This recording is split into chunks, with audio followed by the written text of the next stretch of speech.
सम्मान विद्यार्थियों good morning.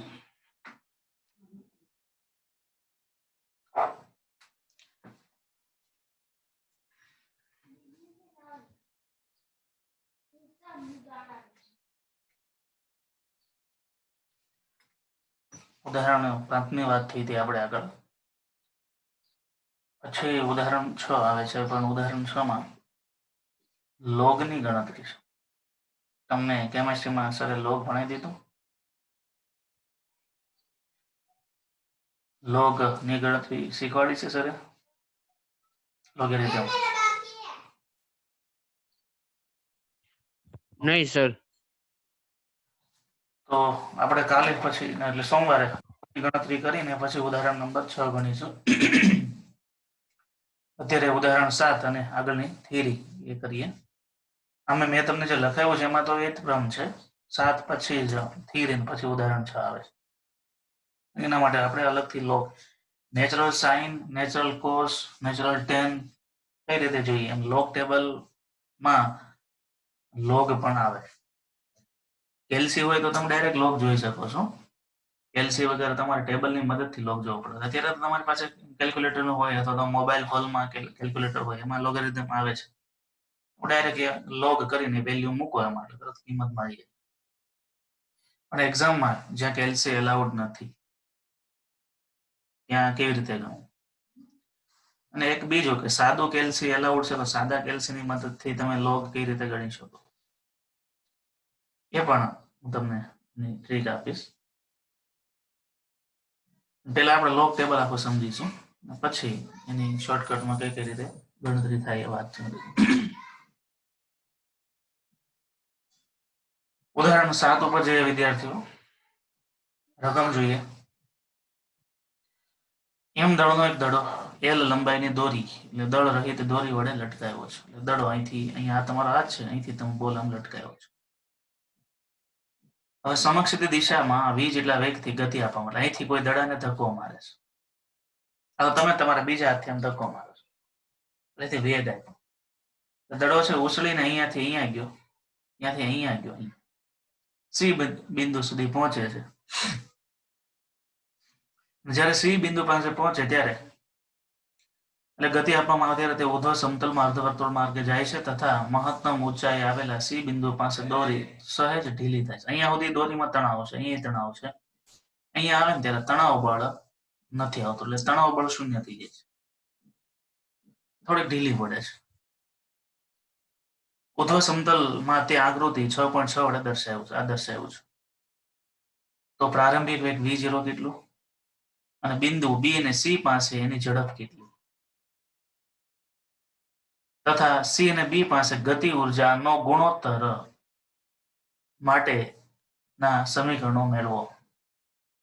C બિંદુએ પહોંચ્યા પછી દડાનો માર્ગ કેવા પ્રકારનો હશે તે ચર્ચો। સી બિંદુએ પહોંચ્યા પછી દડાનો માર્ગ કેવો હશે, બરાબર? એ ત્યાંથી સીધે સીધો પડી જાય કે પછી ત્યાંથી આમ આગળ જશે કે પછી દોરી તૂટી જાય। દોરી તૂટે જ નહીં કારણ કે ઢીલી પડે છે। એટલે બે વસ્તુ વિચારવાની રહી કે અહીંથી આમ પડી જાય છે કે પછી અહીંથી માર્ગ જાળવી રાખે છે।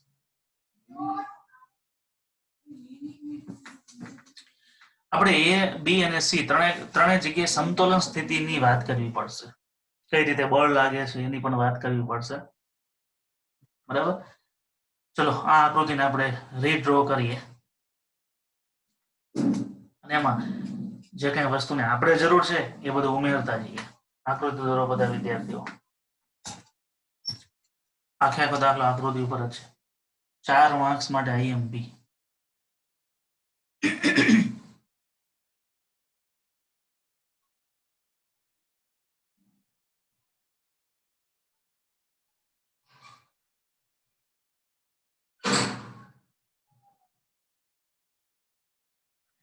એ પાસેથી તમે v જેટલો વેગ આપ્યો,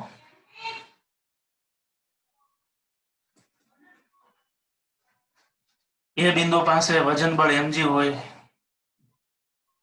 તો દોરી પર લાગતું તણાવ બળ T હશે। એ લંબાઈની દોરી છે એટલે એ બિંદુ પાસેના પર બે બળ લાગે છે, વજન બળ, તણાવ બળ ને ત્રીજું બળ। તમે v વેગ આપ્યો એટલે અહીંથી કેન્દ્ર ત્યાગી બળની શરૂઆત થઈ ગઈ।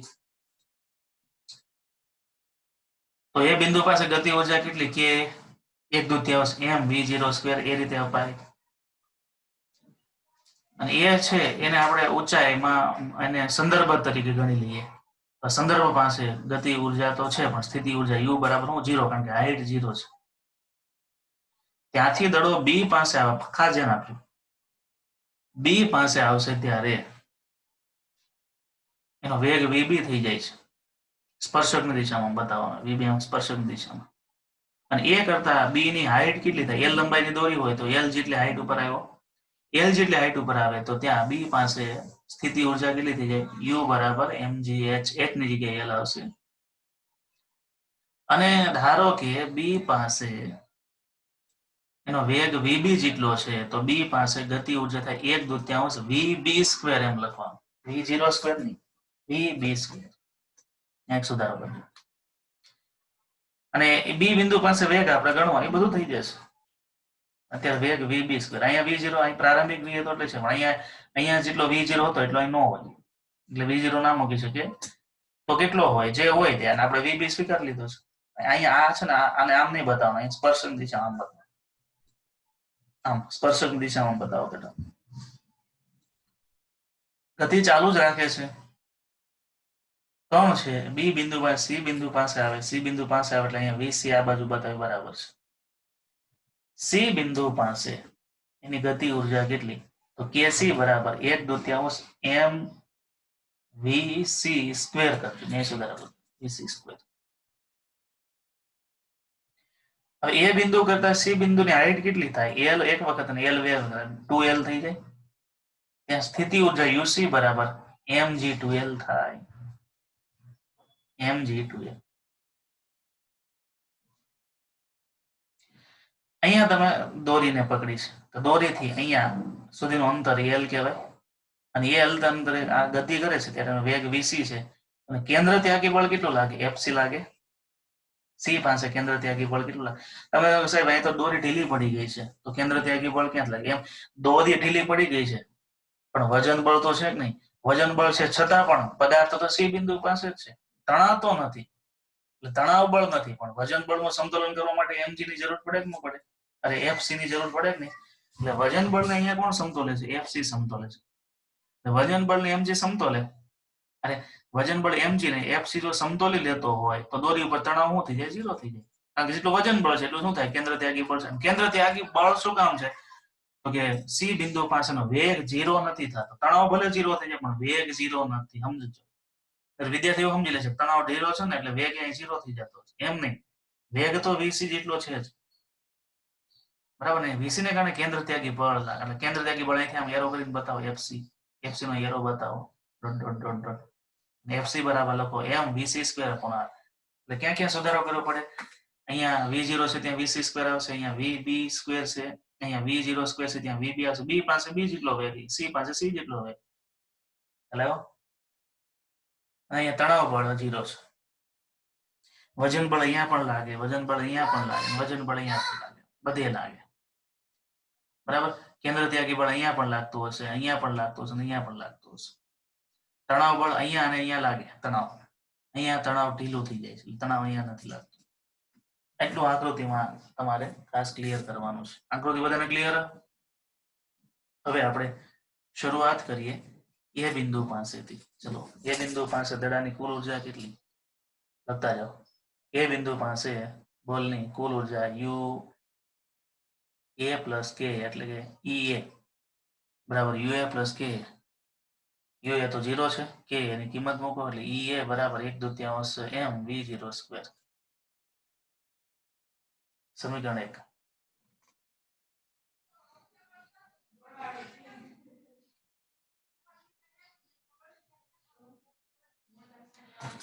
સી બિંદુ પાસે દડાની કુલ યાંત્રિક ઉર્જા કેટલી,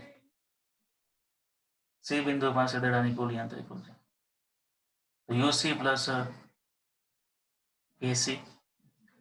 તો ચલો, ઈસી બરાબર 1/2 mvc² પ્લસ mg2l. હવે તંત્ર તો એનું જ છે ને, જે દડો એ પાસે તો એ દડો સી પાસે છે, પણ સી પાસે દોરી સહેજ ઢીલી પડે છે તેથી તણાવ બળ 0 થાય. અને સી બિંદુ પાસે દડો છે સમતુલનમાં છે, કારણ કે છે તો કક્ષામાં જ, તો એફસી બરાબર એમજી થાય.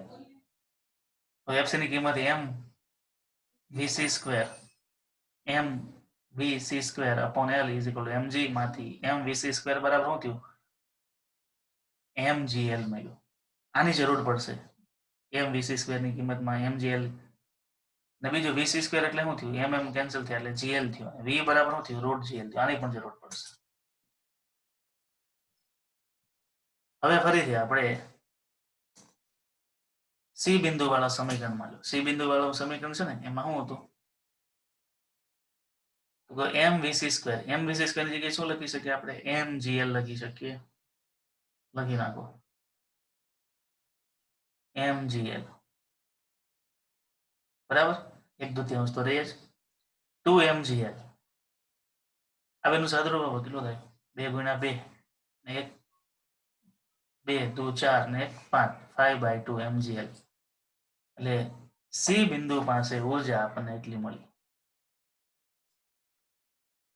હવે એક એવો નિયમ છે કે યાંત્રિક ઉર્જા સંરક્ષણ નિયમ પરથી એ પાસે જે કુલ ઉર્જા હોય એટલી જ ઉર્જા ક્યાં હોય? સી પાસે હોય. કારણ કે એ પાસે સ્થિતિ ઉર્જા 0 હતી, ગતિ ઉર્જા મહત્તમ હતી, પણ ઉપર આવતા ગતિ ઉર્જા ઘટી ગઈ અને સ્થિતિ ઉર્જા વધી ગઈ, એટલે બે ઉર્જાનો સરવાળો તો ઇક્વલ રહે. તો યાંત્રિક ઉર્જા સંરક્ષણ નિયમ પરથી એ પાસેની ઉર્જા બરાબર સી પાસેની ઉર્જા થાય. એ પાસેનું સમીકરણ હું 1/2 એમ v0 square equal to EC પાસેની ઉર્જા શું મળી? તો 5/2 mgl મળ્યું. આમાંથી તમને પ્રારંભિક વેગ v0 મળી જાય. એની આપણે આની જરૂર હતી, આની જરૂર હતી, એટલે પ્રારંભિક વેગ v0 √5 gl મળ્યા. તો બી પાસેની કુલ ઉર્જા કેટલી થાય? બી પાસેની કુલ ઉર્જા એટલે શું થાય? યુબ પ્લસ કેબી. યુબી બરાબર શું છે? તો mgl. કેબી બરાબર શું છે? 1/2 એમ વીબી સ્ક્વેર.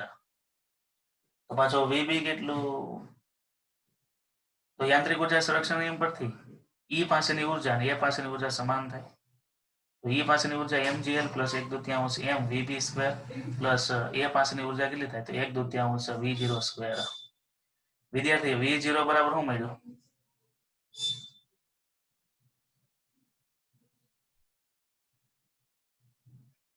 બરાબર √5gl મળ્યું. પણ પહેલા આમાંથી આપણે mm નો છેદો ઉડાડીએ, વીબી ને કરતા બનાવીએ. VB square by 2 is equal to V square by 2 minus GL. V square બરાબર શું થાય? તો 5gl થાય. એટલે 1/2 5gl માઇનસ જીએલ. બરાબર. તો આનેથી આને ગુણી નાખો એટલે શું થાય? 2 5 - 2 એટલે 3 નો વર્ગમૂળ કાઢો એટલે શું વધે? √3gl. એટલે વીબી મળી ગયા. તો v0 મળી ગયા, વીસી મળી ગયા અને વીબી મળી ગયા, જે આપણે પાસે માંગ્યા હતા. અને બી પાસે અને સી પાસેની ઉર્જા પણ મળી ગઈ. તો કેબી બરાબર શું થયું? તો 1/2 એમ વીબી સ્ક્વેર 1/2 એમ વીસી સ્ક્વેર. વીબી કેટલા છે? √gl અને વીસી કેટલા છે? ખાલી gl. છેદ ઉડાડો. કેબી ના છેદમાં કેસી બરાબર 3/1 આવ્યું. એટલે આ જે દાખલો છે ને આખો ઉર્જા સંરક્ષણના નિયમ ઉપરથી થઈ જાય. આ દાખલાને અલગ અલગ રીતે 3-4 વખત અલગ અલગ એમસીક્યુમાં નીટ અને જેડબલ્યુમાં પૂછ્યો છે. ઘણી વખતે એમ કે એ અને બી પાસે વેગ કેટલો, એટલું જ ખાલી પૂછે. ઘણી વખતે ખાલી એટલું પૂછે ને સી પાસે વેગ કેટલો. પછી ઘણી વખતે એવું પૂછે, અહીંયા આપણે એમ કેમ તણાવ બળ 0 લઈ લીધું, એની જગ્યાએ એમ તણાવ બળ 5 ન્યૂટન રહેતું હોય તો સી પાસે વેગ કેટલો, તો જ્યાં ટી બરાબર 0 લીધું ને 0 ન મૂકે, 5 ન્યૂટન કિંમત મૂકી સાથે. એ તો તણાવ ઢીલી દોરી પડે છે એટલે તણાવ બળ 0 લઈ લે. ઢીલી ન પડતી હોય તો સી બિંદુ પછીનો માર્ગ કેવો હોય? સીધે સીધો નીચે આવશે? નો. વીસી આ બાજુ છે એટલે પદાર્થને આ બાજુ ખેંચી જશે ને અહીંથી આમ થઈને પાછો આમ આવશે. આખું રાઉન્ડ તો પૂરું કરશે જ. ચલો આમાં કોઈને કંઈક વેરી હોય તો રાઇઝન કરે, કોઈ સ્ટેપ ના સમજાણો હોય તો.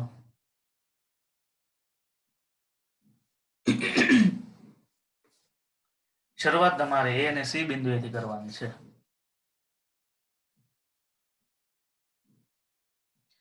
આ લોકો એક્ઝામમાં પૂછે ને ત્યારે બધી વિગત આપે પ્રારંભિક વેગ 5 મીટર પ્રતિ સેકન્ડ હોય તો બી બિંદુ પાસે વેગ કેટલો અને સી બિંદુ પાસે વેગ કેટલો એવું પૂછે છે, કિંમતો બધી આપી દે.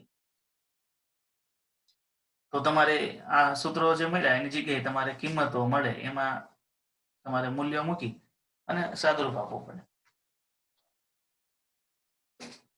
ચલો કોઈ પણ સ્ટેપમાં કઈ ક્વેરી હોય તો રાઇઝન કરે. ગણતરી લાંબી છે નો ડાઉટ, પણ સરળ છે. સંરક્ષણના નિયમો ઉપરથી એટલે આ આકૃતિ જો તમે ક્લિયર હોય ને તો તમને અંદાજ આવી જાય કે કઈ ઉપર ક્યાંથી કઈ રીતે મૂકાય છે. બુકમાં આકૃતિ આપી છે થોડી અધૂરી છે.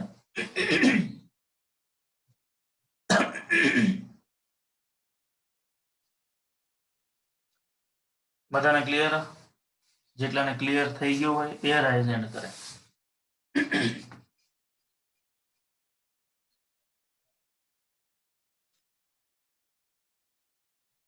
ઓકે, લખીને 3-4 વખત પ્રેક્ટિસ કરજો એટલે યાદ રહી જશે.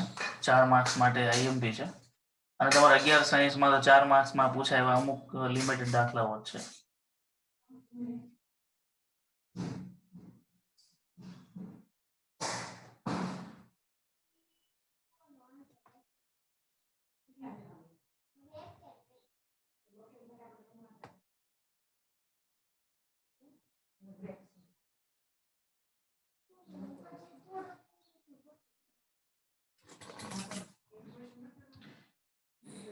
સ્પ્રિંગની સ્થિતિ ઉર્જાની વાત આવે છે.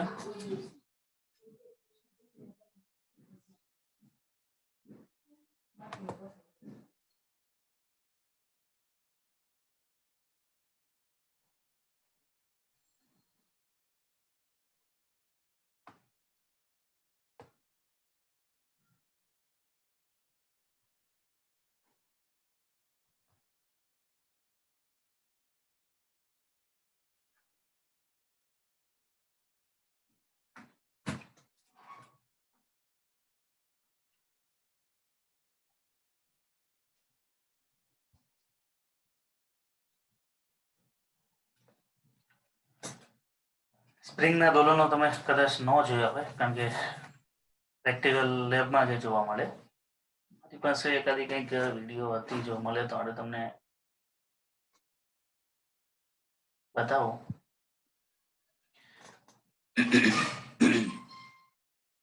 અત્યારે એ દોલનની જરૂર નથી, ખાલી આપણે પુનઃસ્થાપક બળની વાત સમજવાની છે.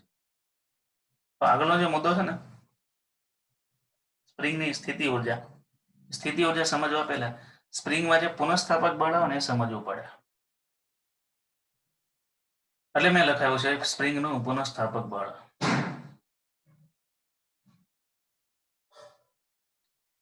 અને આમ જોવા જઈએ તો પુનઃસ્થાપક બળની અંદર જ એ સ્પ્રિંગની ઉર્જાની વાત આવી જાય, કારણ કે બળ આવી જાય તો બળના સ્થાનાંતરનો તમે ગુણાકાર કરો તો તમને પુનઃસ્થાપક બળ મળી જાય. એટલે એ સ્પ્રિંગનું જે સૂત્ર તારવવાનું છે એ સૂત્ર તારવીએ પહેલા પુનઃસ્થાપક બળ કઈ રીતે, એટલે પછી પાછળની વાત છે સ્પ્રિંગની સ્થિતિ ઉર્જા. સ્પ્રિંગની સ્થિતિ ઉર્જા તો બહુ પાછળ આવે છે, ત્યાં પુનઃસ્થાપક બળની જરૂર પડશે. એટલે એને ધ્યાનમાં લઈને આપણે અત્યારે પહેલા પુનઃસ્થાપક બળ છે કમ્પ્લીટ કરી લઈએ.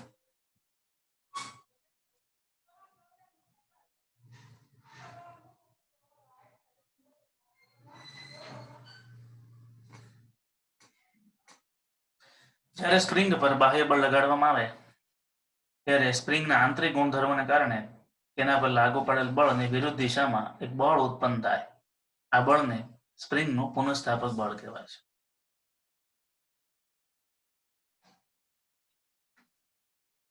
અહીંયા તો 2 સ્પ્રિંગ દોરવી પડે. એક સ્પ્રિંગ આની બાજુમાં દોરવાની, એ બળ રહિત છે, થોડીક આમ નજદીક દોરવાની, ખેંચાયા વગરની સ્પ્રિંગ અહીંયા સુધી, એનો છેડો આના કરતા થોડો નજદીક હોય. એટલે આકૃતિ દોરો, એમાં એક સ્પ્રિંગ તમે ખેંચાયા વગરની દોરો, પહેલા ખેંચાયા વગરની એક સ્પ્રિંગ દોરો અને એની બાજુમાં ખેંચાયેલી સ્પ્રિંગ પછી દોરવાની. કેમેરો ઓન કરો. કઈ રીતે આમાં આકૃતિમાં થોડુંક આપણે કરેક્શન કરીએ.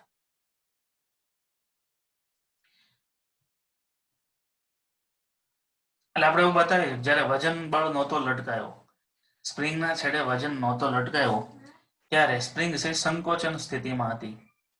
અને એ સંકોચન સ્થિતિ એટલે એની એક પ્રકારની સમતોલન સ્થિતિ કહેવાય.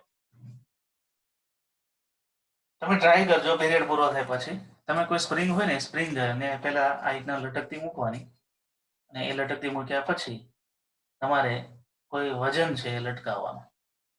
તમે વજન નહીં લટકાવો ને પેલા સ્પ્રિંગ છે સંકોચનમાં થોડી ઉપર હશે, વજન લટકાવશે થોડી લાંબી થઈ નીચે આવશે. ખાસ કરીને તમારી ઘરે જો જૂના પેલા વજન કાંટા હોય સ્પ્રિંગ વાળા, ઘણી વખતે કપાસનું ડાયરેક્ટ વજન કરવા માટે સ્પ્રિંગ વાળો કાંટો ઘરે કદાચ હોય તો એમાં પણ આ વસ્તુ ઓબ્ઝર્વ કરી શકાય. અથવા તો ટોયઝ ની સ્પ્રિંગ આવે એવી સ્પ્રિંગ હોય તો પણ તમે કરી શકો. બોલપેનની સ્પ્રિંગમાં બોલપેનની જે નાની સ્પ્રિંગ આવે એમાં બહુ તમને અંદાજ નહીં આવે. છતાં આમ ડેમો તમે કરી શકો, આમ ખેંચો એટલે થોડી લંબાઈ વધશે. તો સ્પ્રિંગના છેડે તમે વજન લટકાવો અને એ વજનને કારણે ધારો કે આ જે સ્પ્રિંગ છે એ સ્પ્રિંગમાં લંબાઈમાં ડેલ્ટા એલ જેટલો વધારો થાય છે. પહેલા એની લંબાઈ કેટલી હતી? અહીંયાથી અહીંયા સુધી એલ હતી. હવે આ વધારો કેટલો થયો? તો કે ડેલ્ટા એલ. હવે થાય છે શું કે સ્પ્રિંગની લંબાઈમાં વધારો થયો, પણ વધારો થયા પછી આ જે પદાર્થ જે લટકાવ્યો છે ને એ સમતોલનમાં આવી જાય છે. અથવા આ સ્પ્રિંગનો જે છેડો છે ને સમતોલનમાં આવી જાય છે. તમે વજન લટકાવો એટલે સ્પ્રિંગનો છેડો આમ લાંબો લાંબો લાંબો લાંબો સતત આમ લંબાઈ આમ ચાલુ જ નથી રહેતી. થોડીક લંબાઈ વધી અને અહીંયા પદાર્થ સ્ટોપ થઈ જાય છે. વજન લટકાવશો લંબાઈ વધશે, પણ લંબાઈ વધ્યા પછી આ છેડો છે એ સ્થિર સ્થિતિમાં આવી જાય. તો આ સ્પ્રિંગના છેડે તમે વજન લટકાવ્યું તો સ્પ્રિંગ ઉપર વજન બળ તો લાગ્યું અને પદાર્થની નીચે કોઈ આધાર પણ નથી.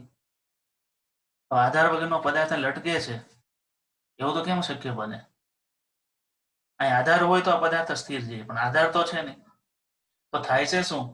તો કે જ્યારે સ્પ્રિંગના છેડે તમે વજન બળ લટકાવો છો ત્યારે સ્પ્રિંગની અંદર એક પ્રકારનું પુનઃસ્થાપક બળ ઉત્પન્ન થાય ઉપરની બાજુ. એટલે આ છે ને એફએસ છે, પુનઃસ્થાપક બળ. સમતોલન સ્થિતિમાં શું થાય? તો પુનઃસ્થાપક બળ અને વજન બળ બે સમાન થઈ જાય. ને બંને સમાન થવાને કારણે પરિણામી બળ શૂન્ય થઈ જાય. એટલે જેને આપણે પુનઃસ્થાપક બળ કહીએ છીએ ને સ્પ્રિંગનો તણાવ બળ પણ કહેવાય, પણ એ તણાવને કારણે જ એમાં પુનઃસ્થાપક ઉત્પન્ન થાય છે. એટલે એ તણાવ તમે લગાવ્યો એટલે તણાવને કારણે એમાં પુનઃસ્થાપક બળ ઉત્પન્ન થયું અને પુનઃસ્થાપક બળ છે વજન બળને સમતોલ. એટલે અહીંયાથી પછી પદાર્થ સ્થિર થઈ જાય. પદાર્થને તમે અહીંથી લઈ લો તો વજન બળ 0 થઈ ગયું. પુનઃસ્થાપક બળ તો જો હાજર જ છે એટલે ફરીથી સ્પ્રિંગ સંકોચનથી પાછી મૂળ સ્થિતિમાં અહીં આવી જશે. બહુ કડક સ્પ્રિંગ હોય ને તો એ મૂળ સ્થિતિમાં ન આવે, એમાં વિકૃતિ રહી જાય કાયમિકને માટે. એ વિકૃતિ કોના આધારે આવે છે એ જ મારે તમને આ પુનઃસ્થાપક બળમાં સમજાવવું છે. તો પ્રયોગો પરથી જાણવા મળે છે કે પુનઃસ્થાપક બળ એની લંબાઈના ફેરફારના સમપ્રમાણમાં. તમે કોઈ પણ સ્પ્રિંગને ખેંચો ને તો તમે જેમ જેમ વધારે ખેંચશો ને એમ તમને વધારે હામો ખેંચતી હશે ને એવો ભાસ થશે. એટલે જે પુનઃસ્થાપક બળ છે ને એ લંબાઈના સમપ્રમાણમાં છે. તો Fs બરાબર Fs proportional to delta L, કારણ કે લંબાઈનો વધારો કેટલો થયો? Delta L. પણ આપણા કિસ્સામાં લંબાઈનો જે વધારો હતો, લંબાઈનો વધારો અહીંથી આ સુધી લંબાઈનો વધારો થયો અને લંબાઈનો વધારો ખરેખર હતો કેટલા જેટલો? y0 હતો, ત્યાંથી લંબાઈ અહીંયા પહોંચી ગયું નહીં. એટલે લંબાઈમાં ફેરફાર કેટલો થયો? y જેટલો થાય કે ન થાય? તો ડેલ્ટા એલ ની જગ્યાએ આપણે y લખી શકીએ. તેથી Fs ચલે છે y, કારણ કે ડેલ્ટા એલ બરાબર y છે. હવે આ સમપ્રમાણતા દૂર કરવા માટે માઇનસ કે મૂકવું પડે છે. Fs બરાબર માઇનસ કે વાય, જ્યાં કે ને સ્પ્રિંગનો બળ અચળાંક કહેવાય.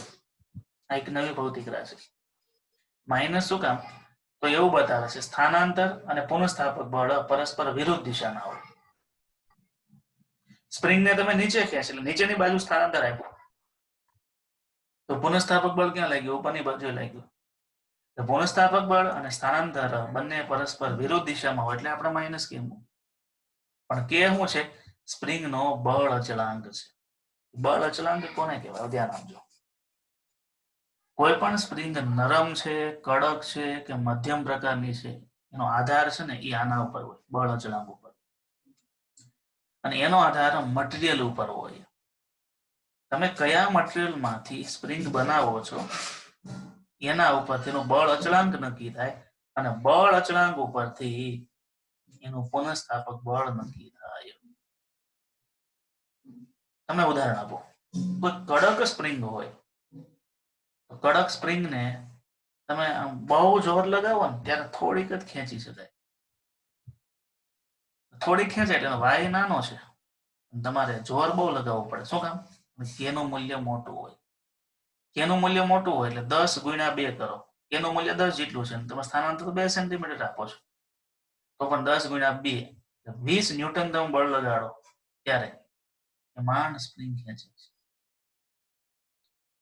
અને કોઈ સ્પ્રિંગ ઢીલી હોય ને જેનો બળ અચળાંક છે કેટલો છે, 2 જેટલો છે, તો એનો તમે ખેંચો કેટલું, 10 જેટલો ખેંચો ને ત્યારે તમને પહેલા જેટલો, એટલે તમે પહેલા બળ લગાડો એટલું બળ લગાડો ને તો એ સ્પ્રિંગ કેટલું ખેંચે છે, 10 મીટર ખેંચે, 10 સેન્ટીમીટર, એટલે નરમ સ્પ્રિંગ છે.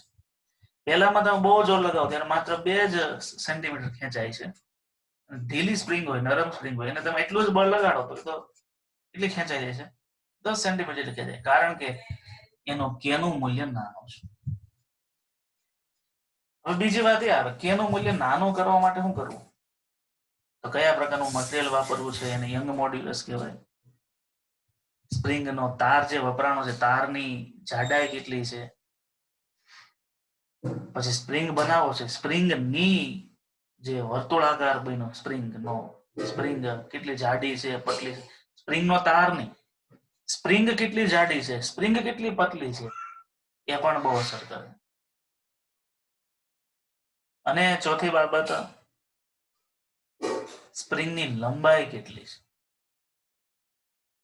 ટૂંકી સ્પ્રિંગ હોય એની જગ્યાએ લાંબી સ્પ્રિંગ હોય એ નરમ જ બને, એનું કે મૂલ્ય ઘટી જાય. જે સ્પ્રિંગનો વ્યાસ વધે એમ પણ એનું કેનું મૂલ્ય ઘટે. આની આપણે વાત કરીશું આગળના ચેપ્ટરમાં. ઘન પદાર્થના આંતરિક ગુણધર્મોમાં પણ આ વાત આવે છે, સ્પ્રિંગ કેવી રીતે બનાવી શકાય. અથવા તમે યુટ્યુબમાં પણ વિડીયો જોઈ શકો કે characteristic of a elastic spring, સ્થિતિસ્થાપક સ્પ્રિંગની લાક્ષણિકતા શું. સરસ રીતે આ લોકો તમને વિડીયોથી સમજાવશે. તો આ બળ અચળાંક પરથી કહી શકાય સ્પ્રિંગ નરમ છે કે કડક, તેનો સ્વભાવ ખબર પડે અને બળ અચળાંક કહેવાય. ખાસ તો બળ અચળાંક માટે મારે તમને આ વાત સમજાવવી પડી. એક મુદ્દો એડ કરો કરી દો તમે લખતા હોય તો. સ્પ્રિંગનો બળ અચળાંક, સ્પ્રિંગમાં વપરાયેલ દ્રવ્ય, સ્પ્રિંગમાં વપરાયેલ દ્રવ્ય,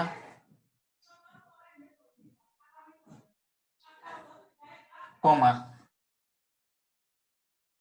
સ્પ્રિંગમાં વપરાયેલ તારની જાડાઈ, સ્પ્રિંગમાં વપરાયેલ તારની જાડાઈ, કોમા સ્પ્રિંગનો વ્યાસ, સ્પ્રિંગનો વ્યાસ અને સ્પ્રિંગની લંબાઈ પર આધાર રાખે છે, અને સ્પ્રિંગની લંબાઈ પર આધાર રાખે છે.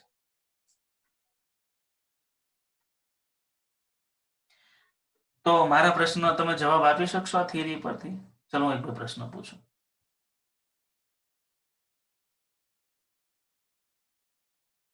તમારી બોલપેન છે એ બોલપેનની સ્પ્રિંગનો કેનું મૂલ્ય વધારે છે કે ઓછું?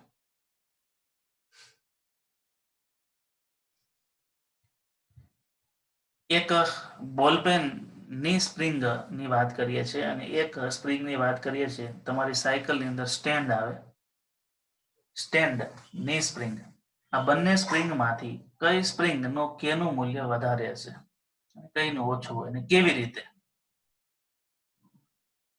ફેનિલ.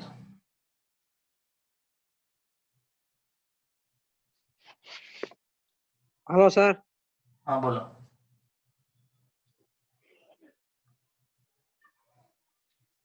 બોલો. સાયકલની સ્પ્રિંગ કેનું મૂલ્ય વધારે હોય? સાયકલની સ્પ્રિંગ નું કેનું મૂલ્ય વધારે હોય અને પેન ની કેનું મૂલ્ય નાનો હશે. ઓકે, હા લોઅર એન્ડ કરી દો. બીજો પ્રશ્ન, સાયકલની સ્પ્રિંગ છે અને રમકડાની અંદર સ્પ્રિંગ આવે ચાવી ભરવા માટે. કોઈ પણ ટોયસ હોય ને, ટોયસ, એમાં સ્પાઇરલ સ્પ્રિંગ નો હોય, સર્પિલ સ્પ્રિંગ હોય. એટલે એને આપણે ચાવી કહેતા હોય. ચાવી જોયું છે, કોઈ પણ રમકડું હોય એ રમકડાને તમે પાછળ ખેંચીને મૂકી દો, ફર કરતો આગળ જાય. ચાવી વાળા રમકડા આવે. એ ચાવી વાળા રમકડામાં જે સ્પ્રિંગ વપરાય છે કેનું મૂલ્ય વધારે, કે પછી સાયકલ ના સ્ટેન્ડ ની સ્પ્રિંગ ના કેનું મૂલ્ય વધારે?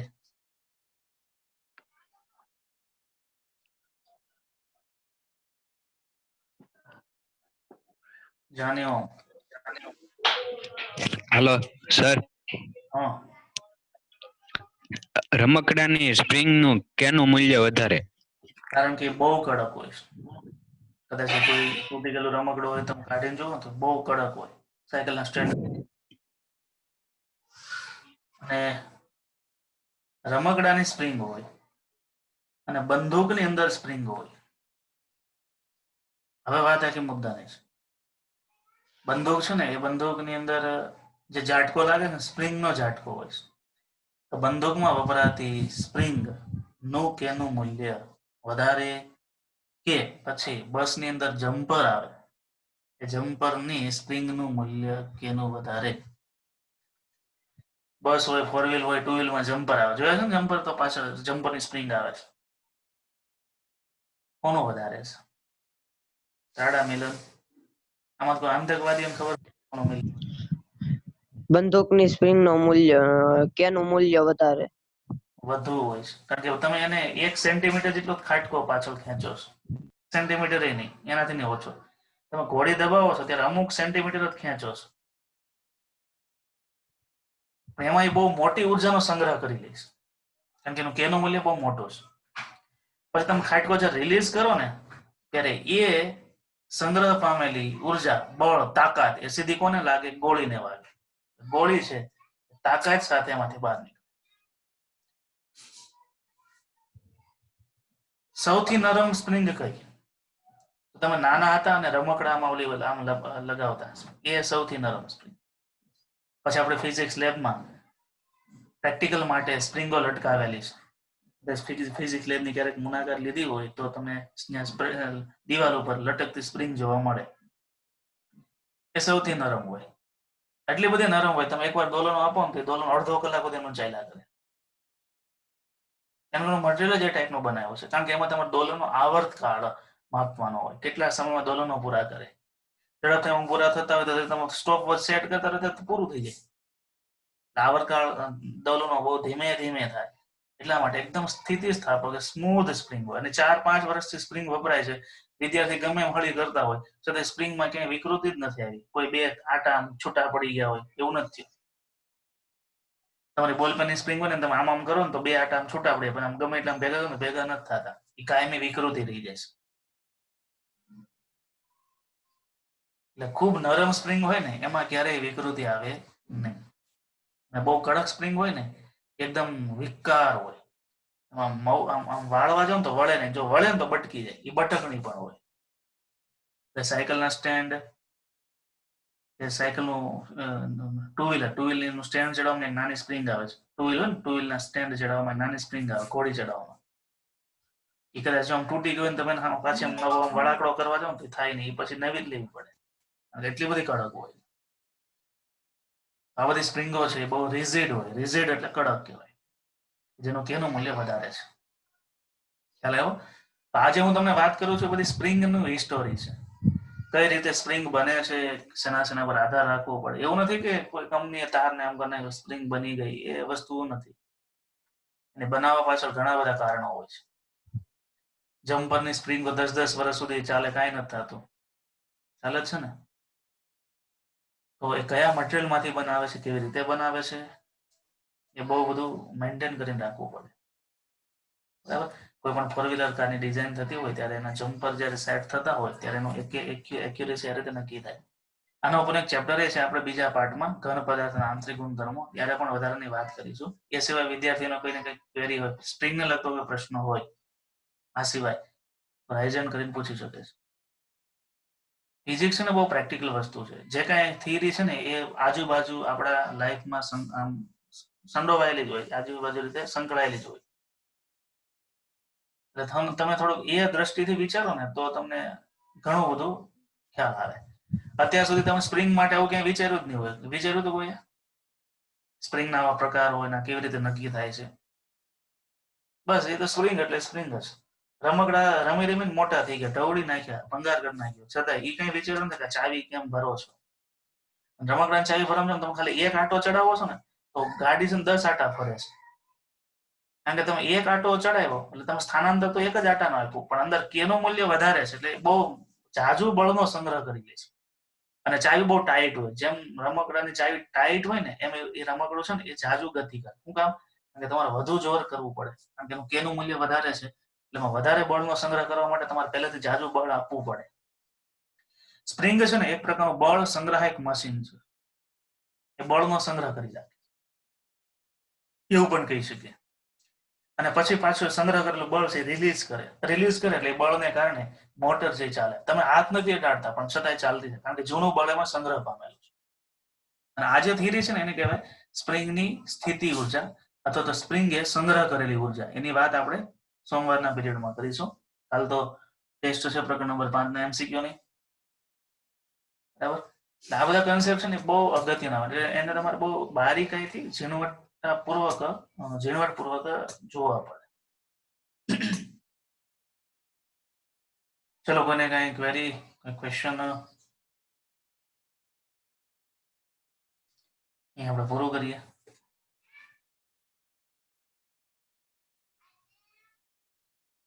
જય સ્વામિનારાયણ.